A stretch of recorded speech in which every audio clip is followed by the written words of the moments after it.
Öncelikle Gülistan Tarih arkadaşı 2003'lü yıllardan beridir tanıyorum.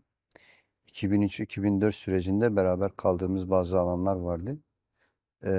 O süreç mücadele açısından da ağır olan bir süreçti aslında.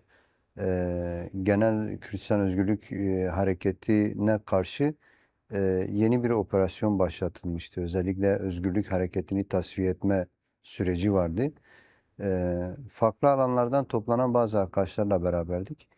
Ve o süreçte iç çatışmalar, iç yoğunlaşmalar, iç tartışmaların da yoğun yaşandığı bir süreçti. O süreçte özellikle Gülistan arkadaş açısından dikkatimi çeken husus özgürlük mücadelesine olan bağlılığıydı. Tüm yönelimlere, tüm tasfiyeci hareketlere, tüm iç tartışmalara rağmen ilkelerden taviz vermeyen, ilkelere bağlı ve onların savunuculuğunu yapan bir duruşu vardı yani. İlk tanıştığımız süreç aslında o süreçti. Yani zorlu bir süreçti.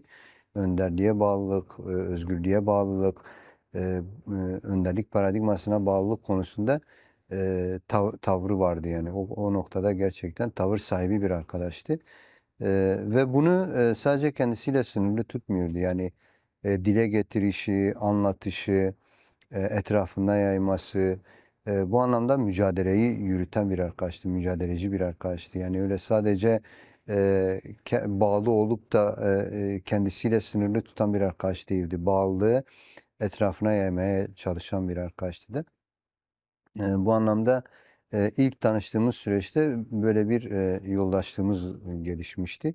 Sonraki süreçlerde aslında öyle çok fazla beraber kaldığımız alanlar olmadı ama yine karşılaştığımız, aslında bağlantımızın sürekli olduğu bir arkadaştı. Eee, dönem dönem o arar sorardı, dönem dönem biz kendisiyle görüşürdük. Sürekli bağlantımızın olduğu bir arkadaştı da ve çalışmalarını biraz uzaktan takip edebildik aslında. En son da görüştüğümüz zaman zaten Çetir Medya grubunda çalışıyordu ve arkadaş çalışmaların zorluğundan biraz bahsediyordu aslında. Eee, alandaki yönelimlerden bahsediyordu.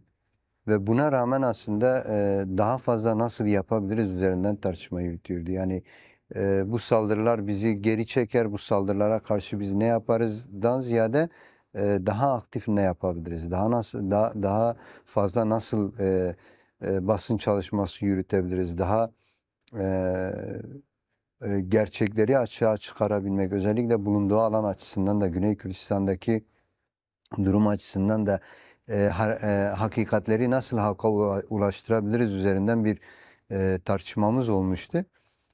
Bu anlamda ben Gülistan arkadaşı o şekilde anmak istiyorum. Yani gerçekten hakikatin izcisiydi ve hakikati açığa çıkarmanın arayışçısıydı. Yani hakikati halka ulaştırmanın arayışçısıydı. Bu anlamda bence basın açısından, özgür basın açısından değerli bir emektardı. Yani özellikle mücadeleyi etrafında yayma konusunda bir öncülük şeyi vardı, öncülük yaklaşımı vardı.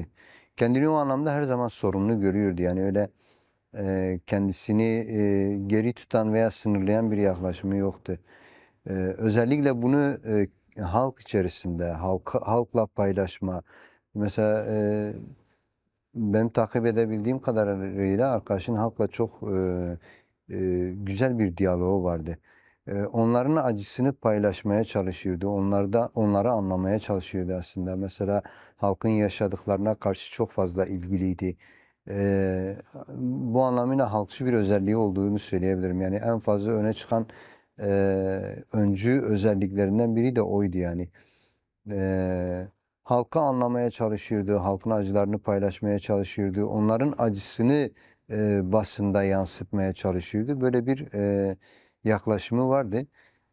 Karakter olarak sıcakkanlı bir arkadaştı. Yani öyle girdiği ortamlarda hemen eee, kendisini sevdirebilen bir arkadaştı. Yani özellikle halk çalışmaları içerisinde, halkın içerisinde halkla diyalogları çabuk gelişen bir arkadaştı. Tabii Gülistan arkadaş şahsında özgür basının hedef alınması daha anlamlı oluyor.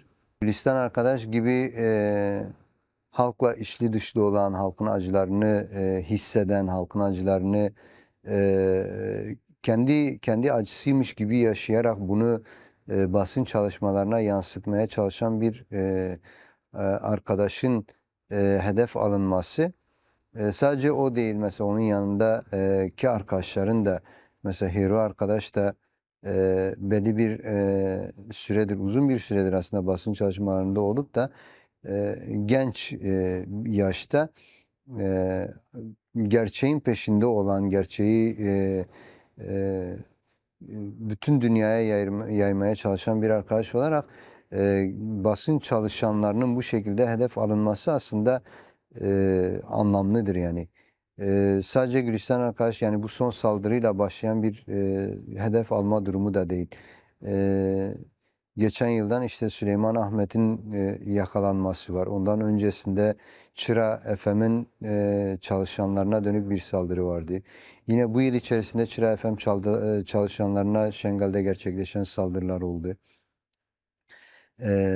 Dönem dönem Gladio eksenli aslında özgür basına dönük saldırılar gerçekleşti. Stirk TV medya haber merkezleri Avrupa'da basıldı. Kanunsuz, tamamen çetevari bir yöntemle. Aynı siyasetin ürünüydü aslında. En son gerçekleştirilen saldırı da bu siyasetin ürünüydü.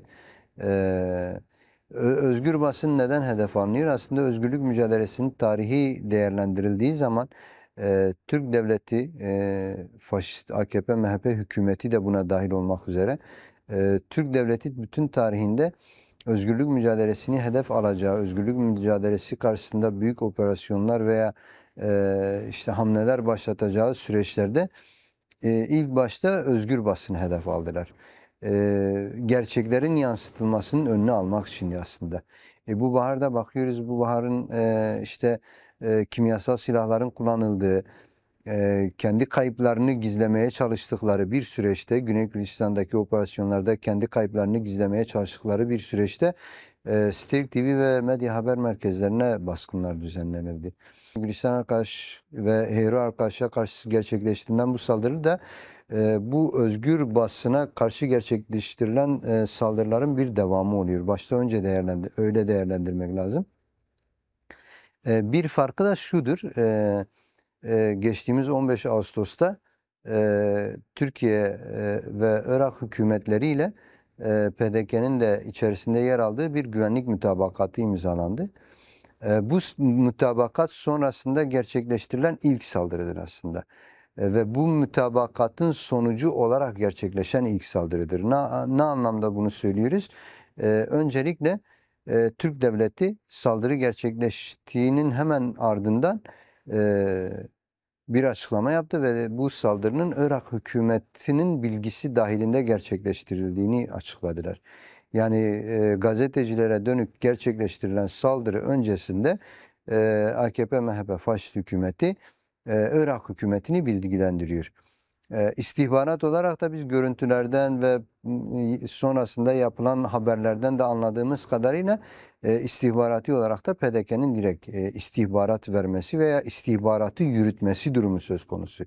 Yani bazı görüntüler açığa çıktı. Görüntülerde vurulan aracın hemen arkasından bir aracın direkt bu aracı hedef alan gösteren bir video çektiği görülüyor.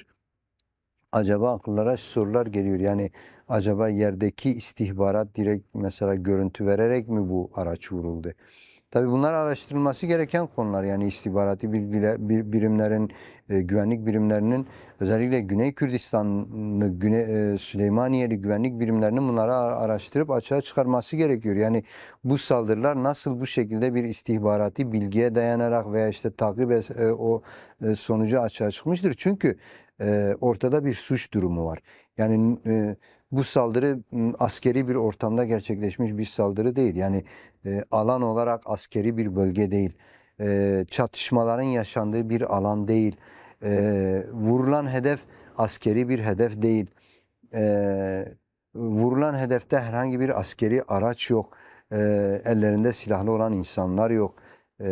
Kesinlikle savaş dışı bir basın çalışanının suikast tarzı bir hedef alınması ve bunun ortak operasyon merkezi olarak değerlendirilen işte bu son mutabakatla kurulan güvenlik merkezi tarafından koordine edildiğini görüyoruz. İşte Türk Devleti'nin organize edip KDP'nin istihbarat sunup Irak hükümetinin de onayladığı bir saldırı durumu söz konusu. Yani üçlü hükümet buna diyebiliriz. Üçlü koordinasyon buna diyebiliriz.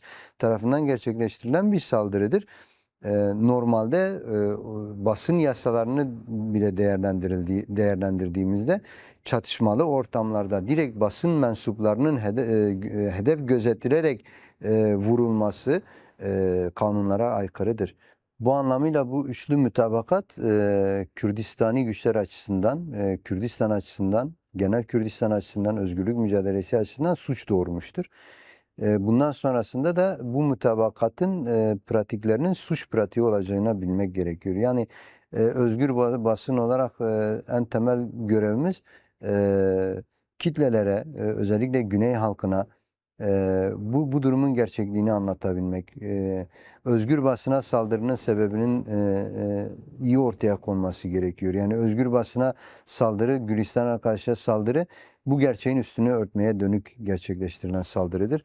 Bu anlamıyla bize düşen görev gerçekten eğer biz Gülistan arkadaşımızın, Hero arkadaşımızın anısını yaşatmak istiyorsak, onların izinde yürümek istiyorsak hakikatleri açığa çıkarmak, o işlenen suç durumlarını açığa çıkarmak, özgür basının bundan sonra yapması gereken görevleri, sorumlulukları üstlenerek bu görev ve sorumlulukları Gülistan arkadaşımızın bıraktığı yükü de üstlenerek, omuzlanarak yerine getirmemiz gerekiyor.